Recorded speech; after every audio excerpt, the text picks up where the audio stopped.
Ok, donc les arguments et les procédés argumentatifs.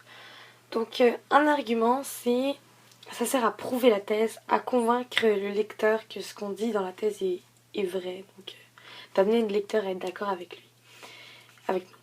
Et surtout, ce qui est important dans un argument, c'est d'être logique parce que sinon ça enlève la grande majorité de la valeur d'un argument quand c'est pas logique. La deuxième partie, donc, c'est les procédés argumentatifs. Donc il y en a 10.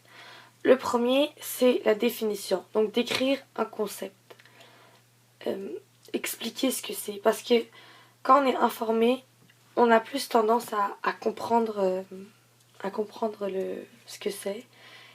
Et du coup, à faire un choix sur deux arguments ou plutôt à être pour ou contre quelque chose. Et surtout la définition, ça amène la crédibilité de voir que ça vient d'un dictionnaire, enfin c'est quelque chose de reconnu. Le deuxième point, c'est l'appel à l'autorité. Donc ça, c'est citer ou rapporter ce qu'une personne reconnue a dit. Une personne respectée, par exemple Nelson Mandela, beaucoup de personnes sont d'accord avec ses propos. Donc si hop, il dit quelque chose, les gens en général vont être plus voués à être d'accord avec cet argument-là, juste parce que c'est lui qui l'a dit, parce qu'il est reconnu et respecté. Le troisième, c'est l'exemple. Donc ça, vraiment, c'est appuyer de façon concrète, de mettre un exemple réaliste. Ça aide au fait que les personnes puissent s'identifier à l'exemple. Donc comme ça, ils vont plus se rapprocher et être amenés à être plus d'accord. Le quatrième, c'est le contre-exemple.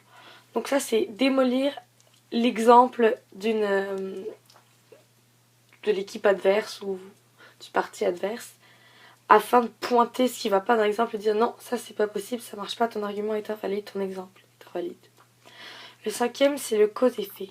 Donc ça, c'est expliquer les conséquences d'un acte, donc prouver la logique, donc faire comprendre au lecteur ou au spectateur que ce qu'on dit, ça va avoir des conséquences. Donc c'est pas totalement illogique, ça va arriver. Ça peut arriver, puis ça va souvent arriver.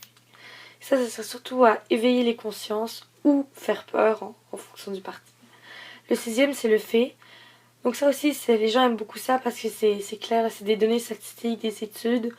Et ce qui est important quand on donne des choses comme ça, ou des sondages, ou des choses comme ça, il faut vraiment qu'on mette le temps, l'année, pour que la personne se repère. Ok, à ce moment-là, les gens pensaient plutôt comme ça, faisaient plutôt ça.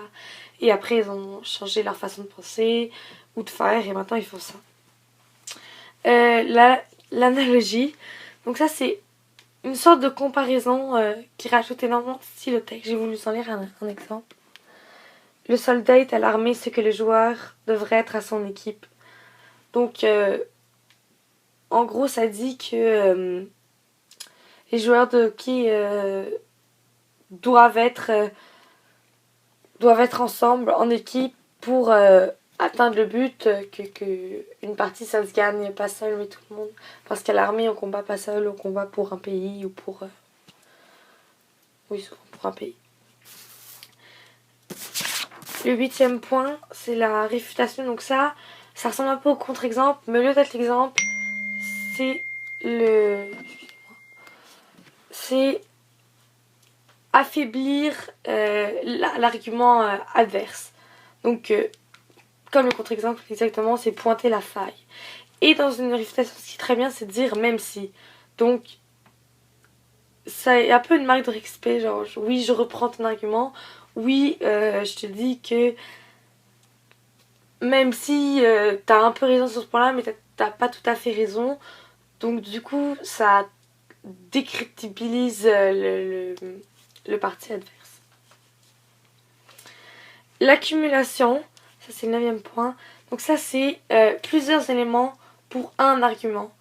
Et ça souvent, c'est ce qui arrive quand on a des causes très très à cœur et il nous vient plein d'idées, d'exemples ou de faits ou plein de trucs comme ça. On est genre, ok, donc pour ça, je te prouve que c'est faux parce que ça. Et ça, c'est juste un seul exemple.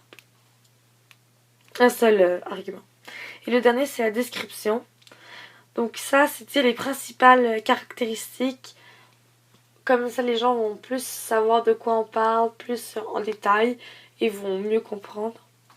Et donc du coup, comme tous les autres, ça sert à renforcer l'argument.